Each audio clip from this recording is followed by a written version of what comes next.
आज के इस वीडियो में हम पढ़ने वाले हैं कॉल बैक फंक्शन के बारे में। कॉल बैक फंक्शन क्या होता है और एक जावास्क्रिप्ट का न्यू फीचर है एरो फंक्शन, उसके बारे में हम पढ़ेंगे आज के इस वीडियो में। ये ओल्ड जावास्क्रिप्ट में नहीं हुआ करता था एरो फंक्शन, ठीक है। ये ES6 जो अपडेटेड वर्जन था जावास्क्रिप्ट का, अभी तो खैर उतना नया भी नहीं है, पुराना हो गया, तो उसमें ये अपडेट आया था एरो फंक्शन का। तो इन दो चीज़ों के बारे में हम जानेंगे आज। तो शुरू करते हैं आज का वीडियो। तो सबसे पहले मैं आपको बताता हूँ कि लास्ट वीडियो में मैंने बताया था कि कोई फंक्शन भी एक वैल्यू होता है। जैसे नॉर्मल हमारा नंबर और स्ट्रिंग एक वैल्यू है, डेटा है, उसी तरीके से फंक्शन भी एक वैल्यू होता था। तो यहाँ पे हम एक फंक्शन बनाते हैं और इसका नाम रखते हैं लेट्स से गेट मैसेज, ठीक है। और ये हेलो वर्ल्ड रिटर्न कर रहा है, तो इसको हम कर देते हैं हेलो जावास्क्रिप्ट, ठीक है। ये नॉर्मल एक फंक्शन है। इसको अगर हम एग्जीक्यूट करें तो सबसे पहले तो हमें डायरेक्टरी चेंज करनी पड़ेगी। तो अभी इसको एग्जीक्यूट करते हैं, नोड और लेसन 010.js। तो अभी इसका आउटपुट आपको कुछ नहीं मिलेगा, क्योंकि ये जो रिटर्न है ये अभी बस रिटर्न कर रहा है जैसा हमने लास्ट वीडियो में देखा था। तो इसको हमें या तो हम चाहे तो किसी वेरिएबल पे स्टोर कर ले इसको, लेट मैसेज इक्वल टू ये गेट मैसेज, और फिर उसके नीचे इस तरीके से हमें करना पड़ेगा। तो अभी हम इसकी आउटपुट देख पाएंगे। यहाँ पे लिख के आ रहा है हेलो जावास्क्रिप्ट, ठीक है। और हमने ये भी देखा था कि ये जो फंक्शन है इसको हम वेरिएबल पे भी स्टोर कर सकते हैं। तो इसको वेरिएबल पे स्टोर करने के लिए हम कैसे करते थे कि यहाँ पे हमें करना है लेट गेट मैसेज, और फिर इसके आगे ये फंक्शन इस तरीके से हमें डिफ़ाइन करनी है, राइट। तो इससे क्या होता था कि इससे ये फंक्शन इस वेरिएबल पे स्टोर हो जाता था एज अ वैल्यू, और इसको हम अभी इस तरीके से अगेन कॉल कर सकते थे, ठीक है। तो इसमें अभी मैं एक चीज़ आपको बताता हूँ कि जब हम इस तरीके से, मान लो इसको हटा ही देते हैं, अभी फंक्शन इस तरीके से बनाया है, ठीक है, ये फंक्शन है, और इसको हमें अभी एक दूसरे वेरिएबल पे स्टोर करनी है, राइट। तो इसको हम बोल देते हैं कि लेट एक वेरिएबल बोलते हैं, इसको बोल देते हैं फाइंड मैसेज, ठीक है। और इसको हमें इस पे असाइन करनी है। तो अगर आप इस तरीके से कर दोगे गेट मैसेज, इस तरीके से आप करते हो, तो इससे क्या होता है कि लास्ट वीडियो में हमने देखा था कि जब भी यहाँ पे आप पैरेंथेसिस डालोगे फंक्शन नाम के आगे, तो ये फंक्शन को कॉल कर देता है, राइट। तो कॉल जब भी कर देगा तो ये कोड एग्जीक्यूट हो जाता है, मतलब ये फंक्शन एग्जीक्यूट हो जाता है, और इसकी जो रिटर्न वैल्यू होती है वो इस वेरिएबल में स्टोर हो जाता है। तो ठीक इसी तरीके से अगर आप फंक्शन को कॉल ना करो और यहाँ पे बस फंक्शन का नाम डाल दो इस तरीके से, तो इससे क्या होगा कि ये जो फंक्शन है, ये पूरी की पूरी फंक्शन ये इस वेरिएबल पे असाइन हो जाएगी, और अभी हम इसको इस तरीके से कॉल कर सकते हैं इस वेरिएबल का यूज करके, ठीक है। तो बस यही बताना था मुझे, और ये उसी तरीके से काम कर रहा है जैसे हमने अभी थोड़ी देर पहले करे थे कि लेट, और लेट फंक्शन कर देते हैं यहाँ पे, let fun is equal to function, इस तरीके से फंक्शन, ठीक है, इस तरीके से। तो ये इस तरीके से हम इसको असाइन कर सकते हैं कि जब भी हम यहाँ पे अगर पैरेंथेसिस नहीं लगाएंगे तो फंक्शन एग्जीक्यूट नहीं होगा और पूरा का पूरा फंक्शन वेरिएबल पे असाइन हो जाएगी। इसके अलावा एक चीज़ हमने देखा था कि जैसे यहाँ पे हम कॉल बैक, यहाँ पे हम आर्गुमेंट ले रहे हैं, राइट। फंक्शन में हम एक आर्गुमेंट पास कर सकते हैं। जैसे यहाँ पे हम करते हैं कि यहाँ पे है लेट से यूज़र, ठीक है, और इस यूज़र को हम यहाँ पे यूज़र नेम ही कर देते हैं, ठीक है। और यहाँ पे इसमें अपेंड कर देते हैं यूज़र नेम, एक तो ये यूज़र नेम, ठीक है, और ये यहाँ पे यूज़र नेम, इस तरीके से। और अभी जब भी हम इसको फंक्शन कॉल करेंगे तो यहाँ पे हम एक वैल्यू यहाँ पे डाल सकते हैं कि लेट से कुछ स्ट्रिंग डाल देते हैं हम यहाँ पे जॉन, ठीक है, जॉन डो, इस तरीके से। तो अभी क्या होगा कि इसके साथ साथ जॉन डो भी आ रहा है अभी। तो इसमें क्या होता है, क्योंकि यहाँ पे हम कोई सा भी वैल्यू डाल सकते हैं, कोई सा भी वैल्यू एज ए पैरामीटर हम पास कर सकते हैं फंक्शन में, और फंक्शन खुद में भी एक वैल्यू है, तो यहाँ पे हम एक फंक्शन भी पास कर सकते हैं।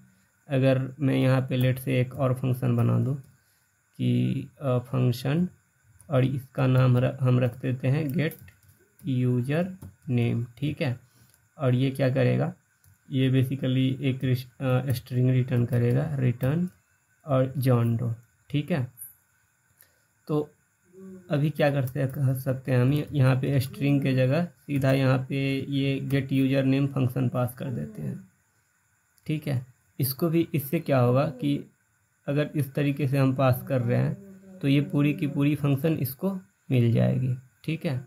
और यहाँ पे इसको हम यहाँ पे रिसीव भी कर रहे हैं, तो ये हमें अभी एज ए फंक्शन मिलेगा, ठीक है। इसको अभी हम कंसोल करके एक बार देखते हैं कि हमें आउटपुट क्या मिलता है। तो अभी आप देखोगे कि हमें ये मिल रहा है हेलो, और उसके आगे जावास्क्रिप्ट, ठीक है। और फिर यहाँ पे आप देखोगे तो फंक्शन गेट यूजर नेम, और ये पूरी की पूरी फंक्शन हमें मिल रही है। तो इस फंक्शन को अगर हम यहाँ पे कॉल भी कर ले, क्योंकि इसमें हमें अभी एक फंक्शन मिल रही है, राइट, तो इसको हम यहाँ पे कॉल भी कर सकते हैं।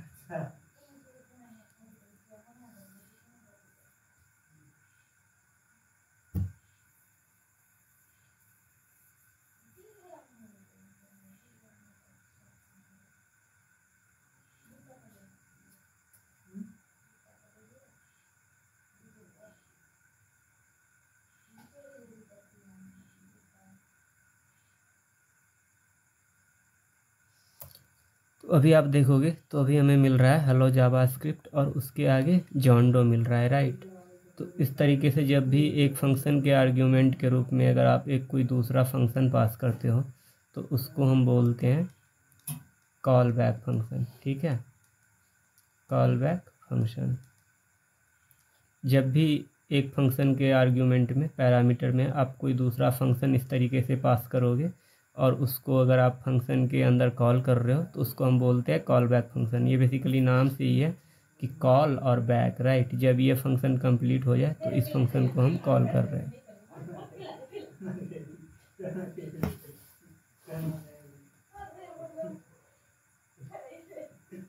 चुप न करनी है।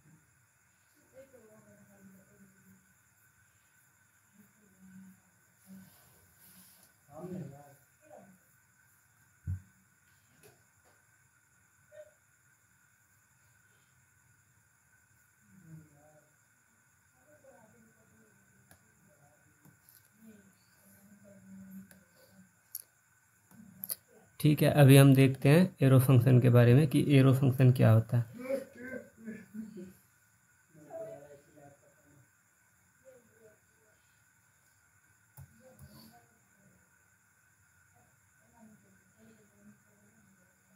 एरो फंक्शन एक नॉर्मल फंक्शन के जैसा ही काम करता है, बट उसका लिखने का जो तरीका है, जो सिंटेक्स है, वो थोड़ा डिफरेंट होता है। तो इसको हम लिखते हैं कि लेट गेट मैसेज, ठीक है, लेट गेट मैसेज इस तरीके से, और इक्वल टू, ठीक है। और यहाँ पे आप डालोगे एक पैरेंथेसिस, और फिर उसके आगे ये इक्वल टू का सिंबल, और फिर ये ग्रेटर देन का सिंबल, और फिर ये पैरेंथेसिस, ठीक है। और इसके अंदर अभी आप फंक्शन का कोड लिख सकते हो कि रिटर्न, और इस तरीके से। इसको अभी हम हटा देते हैं, बस ये हेलो जावास्क्रिप्ट रिटर्न करते हैं यहाँ से, ये एक हटाते हैं। अभी इसको कॉल करते हैं गेट मैसेज, ठीक है, और इस तरीके से इसको कॉल करते हैं, तो इसका भी आउटपुट हमें सेम ही मिलेगा।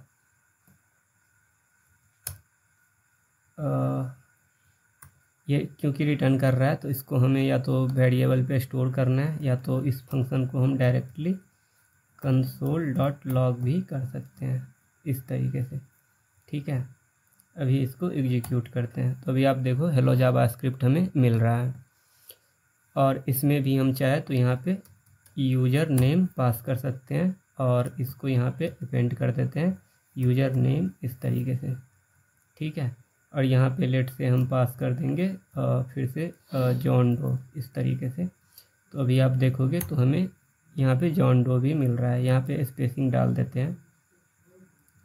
अभी आप देखोगे तो ये जॉन डो भी हमें मिल रहा है। ठीक है,